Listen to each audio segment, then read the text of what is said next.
آذان کے وقت کچھ لوگ ایسی غلطیاں کرتے ہیں کہ اس کا خمیازہ ان کو بہت زیادہ بھگتنا پڑتا ہے اور انہیں پتہ بھی نہیں چلتا ہے کہ یہ ہمارا اتنا خطرناک اور اتنا بڑا گناہ ہے کہ ہمیں اتنی زیادہ پریشانی اس گناہ کے سبب آ سکتی ہے، یا یہ پریشانی ہمیں اس وجہ سے آ رہی ہے۔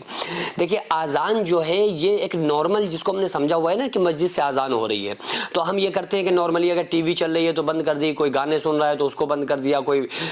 باقی اگر نیوز وغیرہ دیکھ رہا ہے، چینل دیکھ رہا ہے، کچھ بھی دیکھ رہا ہے تو اس کو بند کر دیا۔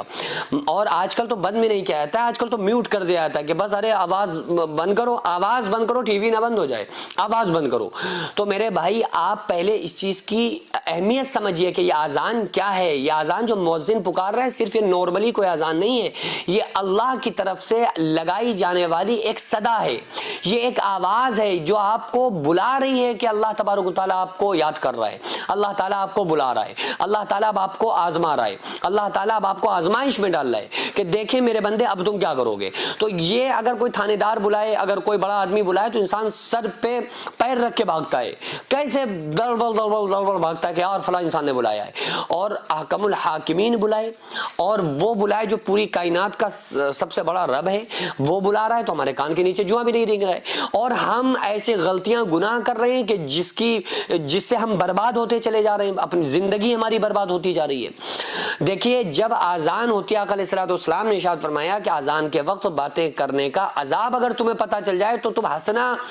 چھوڑ دو گے، رونا شروع کر دو گے۔ آذان کے وقت آقا علیہ الصلوۃ والسلام نے ارشاد فرمایا کہ اگر میں تمہیں آذان کا اجر و ثواب بتا دیتا نا تو پھر تم آذان پڑھنے کے لیے آپس میں قتل و قتال، جنگ و جدال کرتے، تم آپس میں لڑائی لڑتے کہ نہیں آذان ہم پڑھیں گے یہ ثواب ہم حاصل کریں گے، وہ کہتے نہیں آذان ہم پڑھیں گے یہ ثواب ہمیں چاہیے۔ تو اس لیے آپ صلی اللہ تعالیٰ علیہ وسلم نے اس کے ثواب کو پوشیدہ رکھ دیا اور یہ فرما دیا کہ تم آذان کا جواب دے دو تو تمہیں بھی وہی ثواب ملے گا، جو آذان پڑھنے والے کو ثواب وہی آذان کا جواب دینے والے کو ثواب۔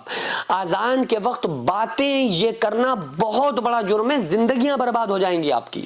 کیونکہ اللہ رب العالمین جب آواز لگا رہا ہے، بلا رہا ہے، مسجد سے صدا آ رہی ہے تو آپ اس وقت باتیں کرنے کی آپ کو بالکل اجازت نہیں ہے۔ آپ سارے کاموں کو روک دیں، سارے کاموں سے بالکل اٹھ جائیں۔ عورتیں اپنے کاموں کو چھوڑیں، چلو کبھی کوئی ضروری کام ہے کہ چلو بھائی یہ کام کرنے کے بعد ہم کر لیں گے، لیکن خدا را اتنا تو کم سے کم کریں کہ باتیں کرنا بند کر دیں۔ اتنا تو کریں کہ آپ کیا ہو رہا ہوتا ہے کہ اگر کوئی باہر بیٹھ کے باتیں کر رہا ہے، اذان ہونے لگی تو کمروں میں گھس جاتے ہیں کہ یار چلو یہ آوازیں بہت آ رہی ہیں اندر چل رہے ہیں۔ میرے بھائی کیا کر رہے ہیں، زندگی برباد ہو جائے گی آپ کی۔ دو طرح سے اذان کا جواب دیا جاتا ہے۔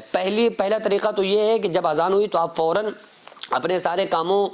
کو چھوڑ کر مسجد کی طرف آ جائیں۔ ایک قولی اور ایک عملی، دو اذان کے طریقے ہیں۔ قولی یہ ہے کہ آپ اذان کے جواب میں اذان دیں، یعنی کہ جب اذان ہونا تو اس کا آپ جواب دیں، اللہ اکبر مؤذن نے کہا آپ بھی اللہ اکبر کہیں تو اس کا جواب دیں۔ عورتیں بھی دیں، لیکن اگر کوئی انسان صرف زبانی طور پر دے رہا ہے تو یہ مکمل جواب نہیں ہے، بلکہ اس کو چاہیے کہ عملی طور پر جواب یہ دے کہ مسجد میں آئے۔ عورتوں کو چاہیے کہ وہ مصلی پر آئیں، نماز کی تیاری کریں۔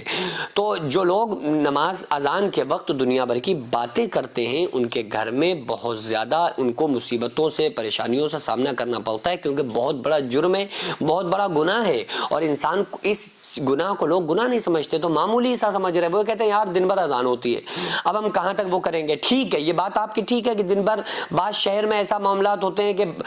1 گھنٹہ تک اذان کی آواز ہی آتی رہتی ہے، کیونکہ بہت جگہ قریب مسجدیں ابھی وہاں ختم نہیں ہو پائی تھی، وہاں شروع ہو گئی، وہاں ختم نہیں ہو پائی تھی، وہاں شروع ہو گئی۔ اس کے لیے مسئلہ یہ ہے کہ آپ کے اوپر لازم ہے کہ جب آپ کے محلے کی مسجد میں اذان ہونا تو آپ کے اوپر لازم ہے کہ آپ اس کا جواب دیں۔ اب آپ سب کا 1000 مسجدوں میں اذان ہو رہی ہے سب کا، اور آواز آپ کے کانوں تک آ رہی ہے تو آپ کو جواب تھوڑی دینا ہے۔ آپ کے محلے کی مسجد میں جب اذان ہو تو آپ کو اس کی مکمل خیال رکھنا پڑے گا اور اس کا جواب دینا پڑے گا، اور مسجد میں جانے کی مردوں کو تیاری اور عورتوں کو نماز پڑھنے کی تیاری کرنا پڑے گی۔ جو مدرسہ آپ دیکھ رہے ہیں یہ لیڈیز مدرسہ ہے، جس کی زمین کو میں نے اپنا کھیت بیچ کر جس کو خریدا، اور 1 منزل تک بنانے کا فی الحال ارادہ ہے، انشاءاللہ بنا لوں گا، لیکن اس کے بعد اس میں کروڑوں روپے کا خرچ ہے۔ آپ لوگوں سے گزارش ہے زیادہ سے زیادہ اس میں تعاون کریں، اللہ تبارک و تعالیٰ اس کا اجر آپ کو 70 گنا آخرت میں، 10 گنا دنیا میں، اور مرنے کے بعد قیامت تک اللہ تعالیٰ اس کا ثواب آپ کو عطا فرمائے گا۔